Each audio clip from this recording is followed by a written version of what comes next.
absolutely love these. Microgreens are my favourite thing in the world.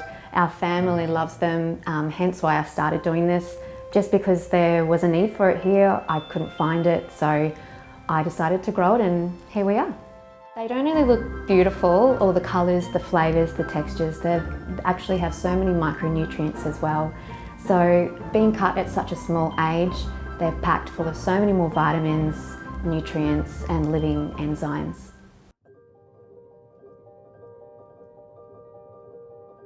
I was born and raised in New Zealand in the South Island on a huge commercial dairy farm, which was a lot of fun growing up.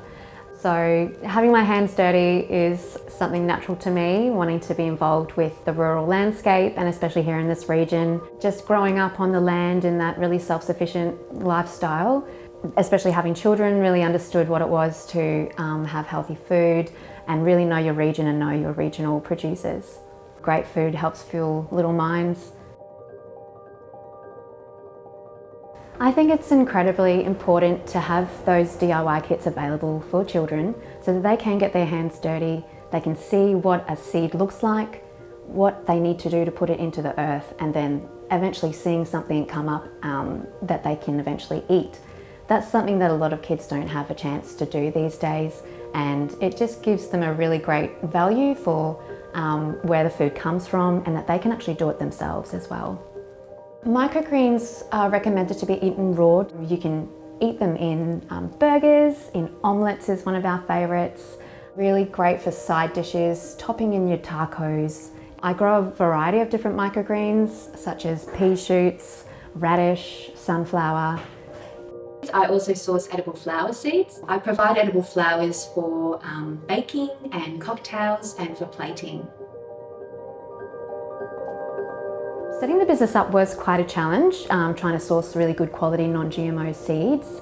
Once those seeds came, then it was setting up at the racks, the infrastructure, all the lights, and then of course sourcing the trays that we use. They need to be cleaned and sterilised between each crop. Germination actually occurs in a natural environment outside, and then they're brought inside to be put under these grow lights indoors where it can be pest free and I can monitor them daily.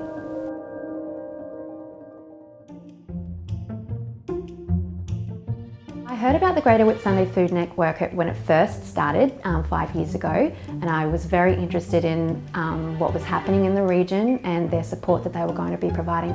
I was writing a magazine at the time, telling stories on behalf of the producers in the region, and I had a membership then. I've now come back and joined as a member myself and as a producer. I was a bit nervous at first about how it was going to be taken by the community. So my focus was first and foremost to have the community members as my customers. I wanted to make a product that they would be happy to buy because I knew myself that I was searching for that. I've got so much local support.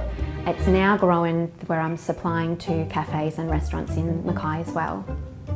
I would love to grow more of these beautiful little microgreens, expand the business, make it something that is a lot more accessible to the community, and also letting the restaurants and cafe owners of Mackay know that I'm here and that they can source locally, and to encourage the local community to go to local cafes and restaurants because that's where my greens would eventually end up.